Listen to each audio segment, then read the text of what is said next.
Welcome to the Schwarz Standard Station with your host, Bob Schwartz. Sitting in the passenger seat today is Charlotte French.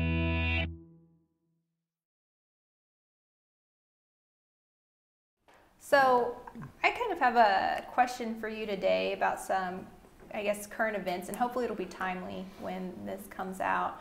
But all of the stuff with GameStop, AMC, Blockbuster has been happening. And I mean, I see a lot of stuff on social media about it, but I don't necessarily understand it. And I don't know what to think about it as someone who has money invested in retirement. So I just wanted your opinion.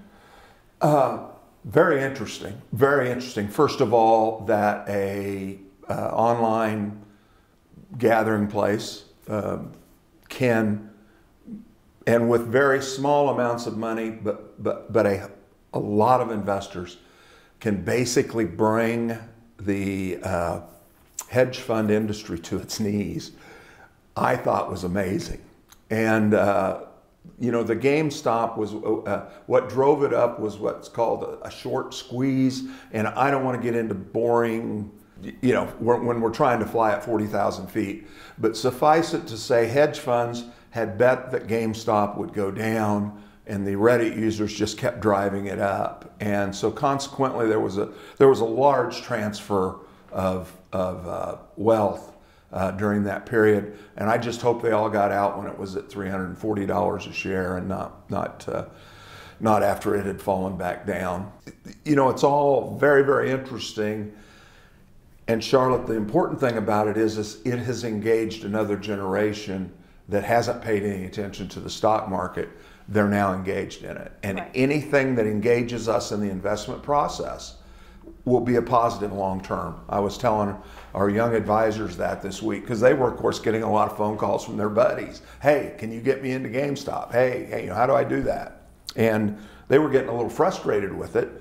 And I explained to them that they shouldn't, because anything that engages us, and when I say us, I'm talking about Kansans, anything that engages us, no matter what age we are in the investment process, it makes us aware that there's a world out there that gives us the opportunity not to get rich overnight, but to put away money over a long period of time and have it perform better than inflation for us. So I welcome it, and it's wild times when that occurs, and it was fun to sit back and watch, and know myself or none of my clients owned any of it, and nor will we participate in any of those in the future, because again, they have some inherent risk involved with them. But the key thing is it's engaged young people in the market, and that's pretty neat.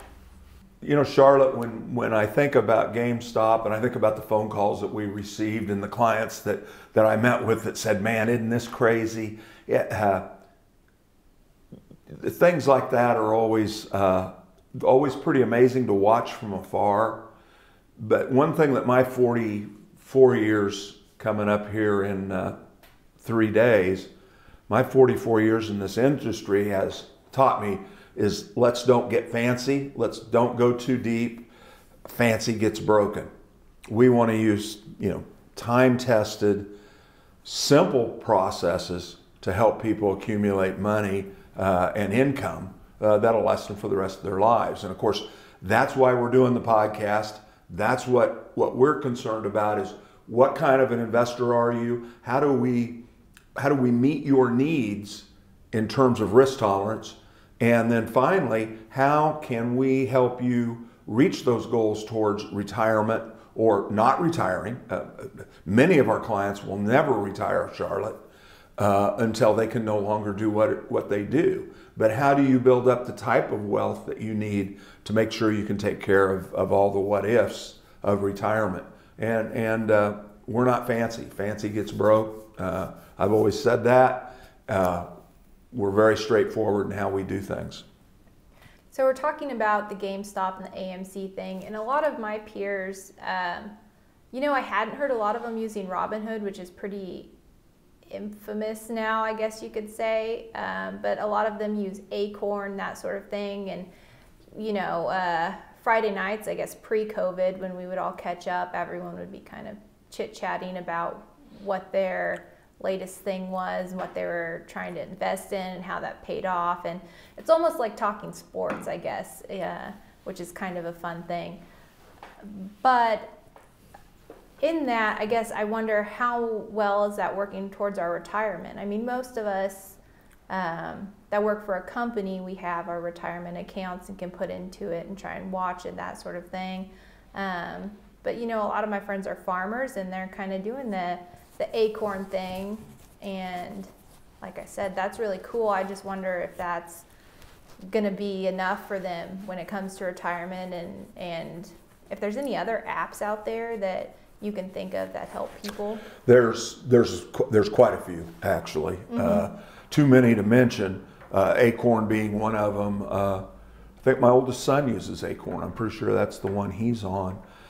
I love them. I think they're great. Charlotte, what it does is it has young people talking about something besides sports or besides, the Kardashians. Right. What they're watching on TV, or what the latest trend is. To be talking about market trends is awesome. So that's fantastic. Will that be enough for retirement? No. But what it does is it's helped people your age and older and younger engage in, hey, this is a process that I can make money in. Now, all of our first thoughts is I want to hit the next Tesla, or I want to hit the next, GameStop when it makes a run up like that. Yes, we all want to do that, but investing in the market's not gambling. Investing in the market is twofold in that sense. You want to put money away into the market, but you want to put it into companies that have a good chance of making it. And many times when young people come in with a Robinhood account, or an Acorn, or a Merit, or the other ones that are out there, and they show me what they have in their account, first of all, it's not a lot of money, but second of all, they've bought companies that they feel like has the potential to explode and really, really gain. Well, that's really cool, but that's probably not going to be how things work out for us. We're not going to go to the casino and make our retirement.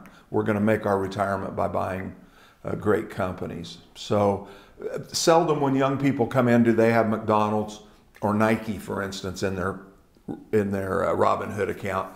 They'll have companies that you and I've never heard of that are trading for a very small amount. So I love what those platforms are doing to help people become engaged. But then also, Charlotte, people need to be putting money away at their place of work, or if they're in the ag industry where it's not common to have retirement plans in place, they should be putting money in a Roth or into a traditional investing each year for long-term goals in retirement. So I call those short-term accounts play accounts, those Robinhoods. It's a place to put money to play with, have fun, try to understand how the industry works. We hired one of our advisors because they were so good on Robinhood. Quite honestly, was learning our process on Robinhood, and I found that very exciting that he was doing that. But the key thing is that's basically play money. When you're looking at your retirement, that's long-term investing. You don't want to be hey, I'm going to take all my money and see if I can hit a home run. Sure. It's much better to hit singles over a 30, 40-year period. So you mentioned Roths. I'm 33, and I guess I'm just wondering, is that what everybody's doing as far as my age? Is that what a lot of the farmers are doing that don't have their own company that they can invest retirement into? Basically, everybody under 50 is taking the Roth choice if they can. By buying a Roth, most of us would agree that taxes probably have to go up in the future because of the amount of stimulus packages we've had over the past 12 months, the amount of the debt that it's gone up in the last 30 years. I think we all kind of agree that taxes will probably go up. If taxes go up in retirement and we take a tax advantage today with a traditional retirement investment, we're going to have to pay taxes on that someday. If on the other hand we have that in a Roth, that money is going to be tax-free to us during retirement. So if you plan on making more in retirement than you do today, which everybody would say, yes, I hope so, then it would be best to do a Roth. And so when people come in here, Charlotte, 100% of the time, I'm telling them to take the Roth if they have that potential in their 401k, or if they're doing business with us, we will set them up in the Roth. We'll check back in with Bob Schwartz in a moment. But first, I wanted to reveal to you why Bob wanted to create this show.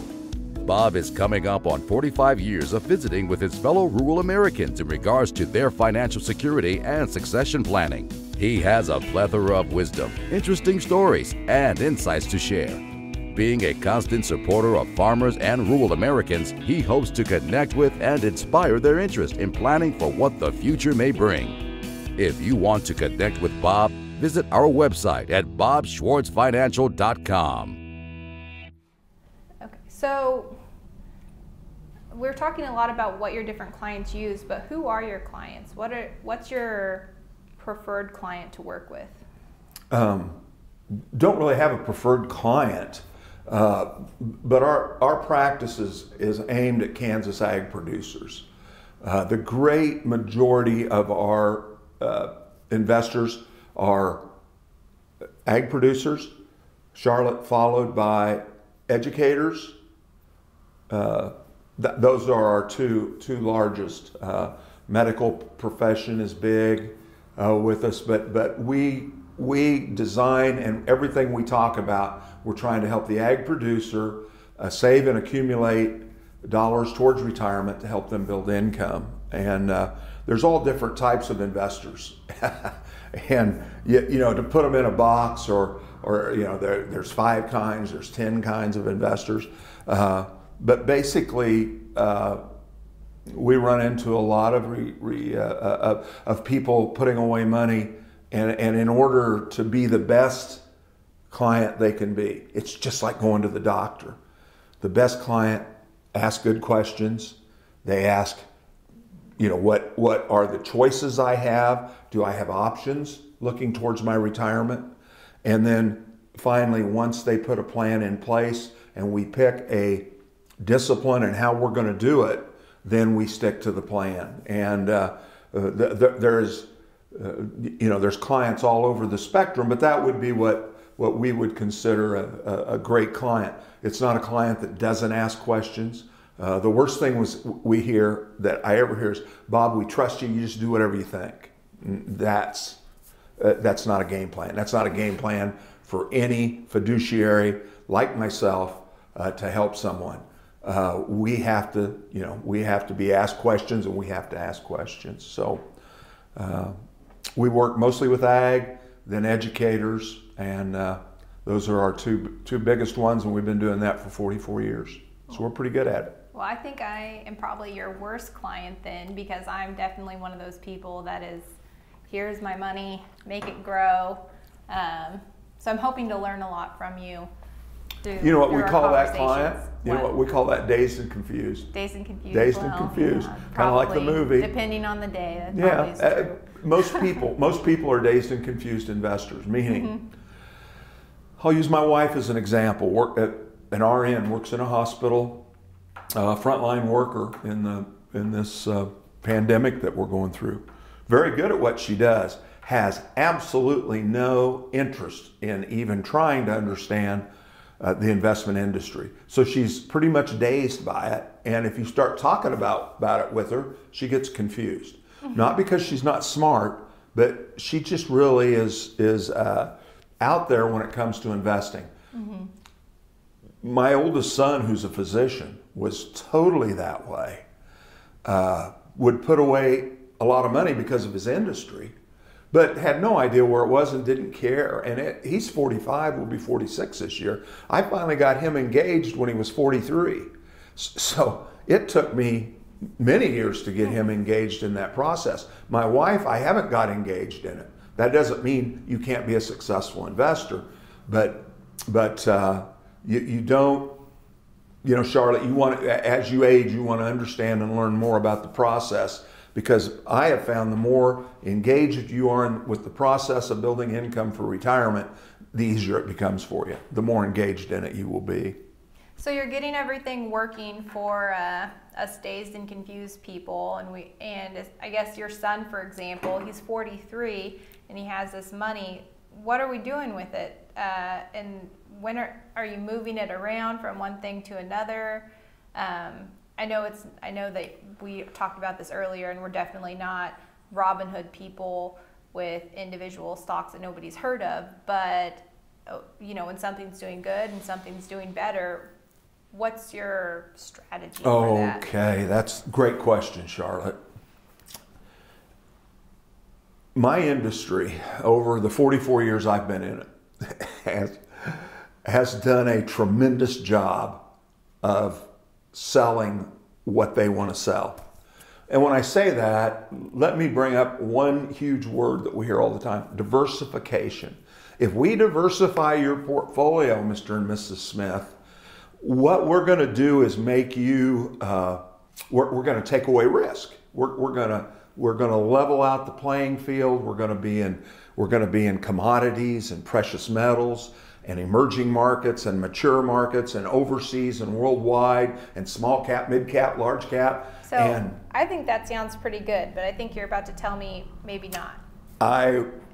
So we do all that, and you're absolutely right. We diversify, and if we diversify, we take away risk. If I take away risk, what do I also take away?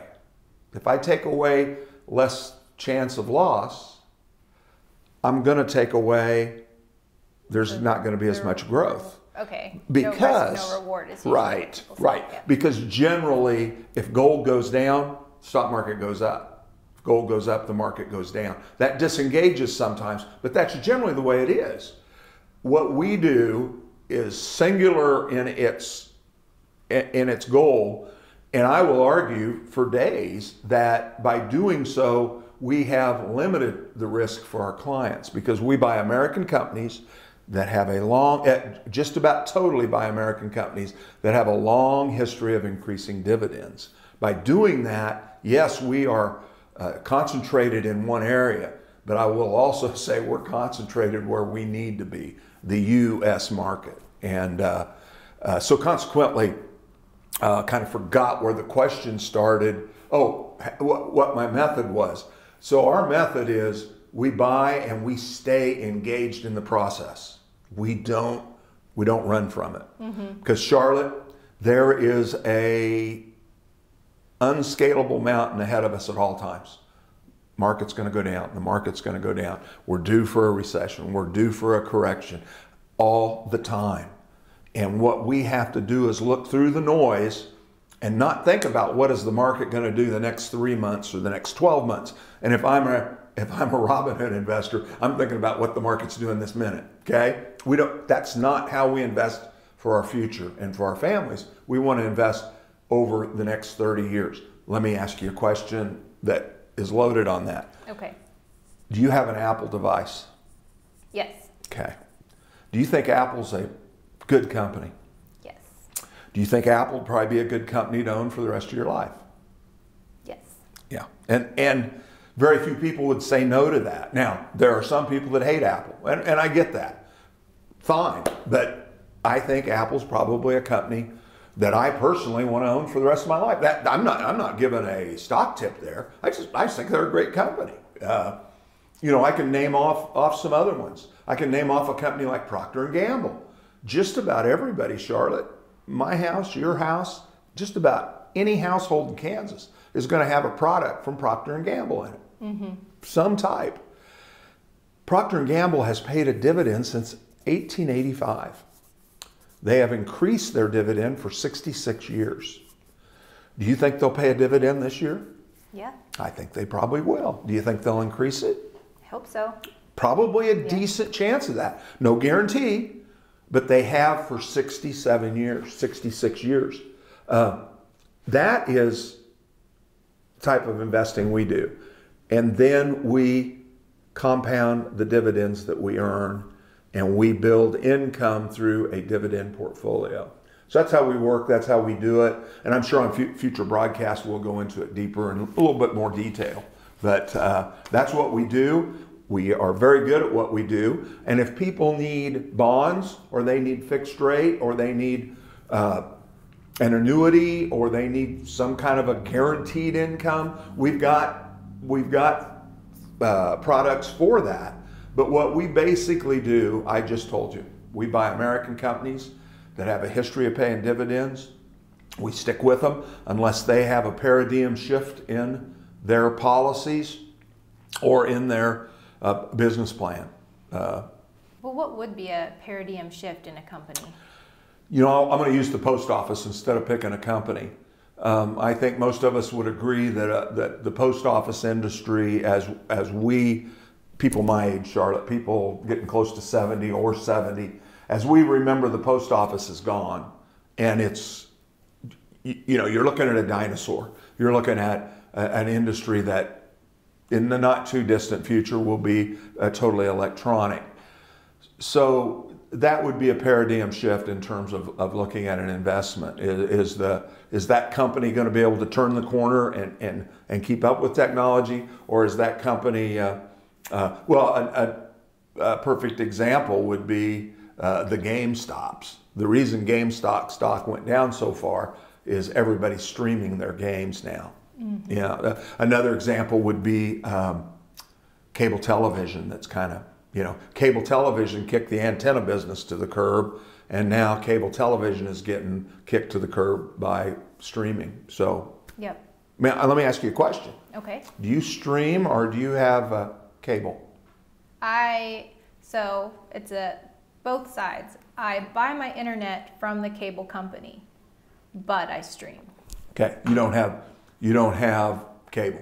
Right. Yeah, at our house, that's what we do too, because we had Dish, and our bill just kept going up and kept going up and kept going up, and I finally just called them up and said, I'm done.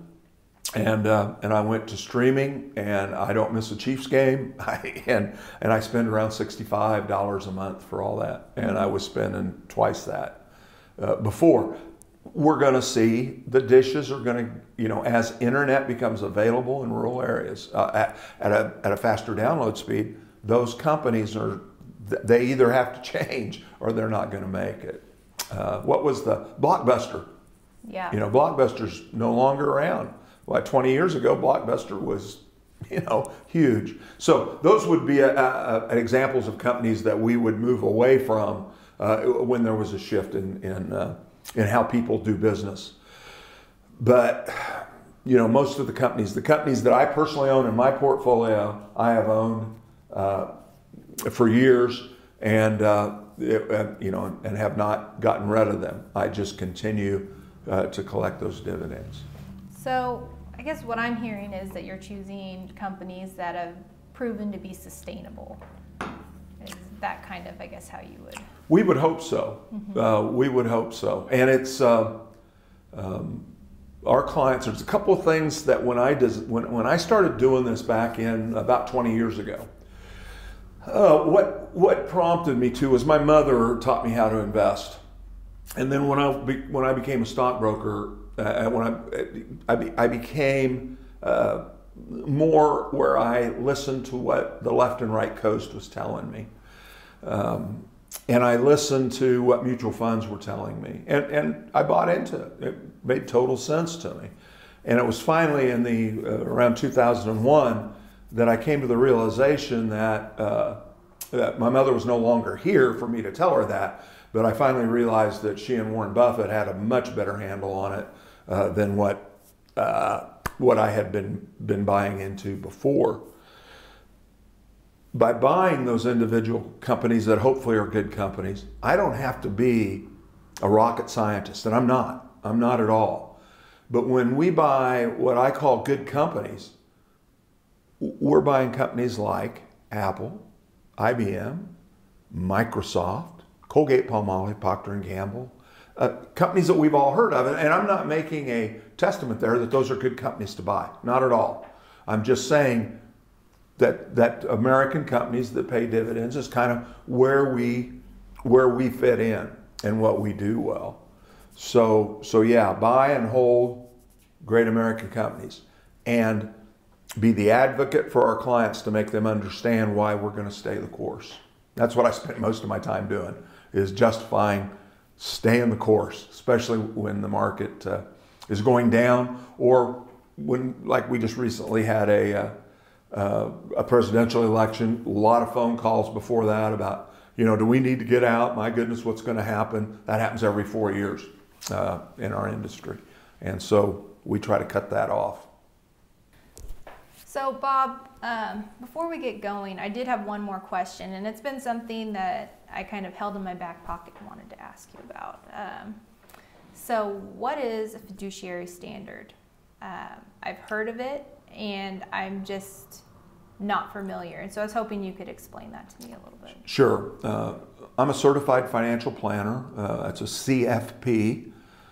And because of that, I am a fiduciary. Which means I ask down to 1 in 10. And during that same 50-year period, the stock market is up 30 times while inflation is up 15. So not only have we seen a great growth in bringing the poor up to middle class, we have seen the middle class become wealthier during that period. Over 50% of Americans are involved in the stock market now. When I started in the industry, 15% of us were.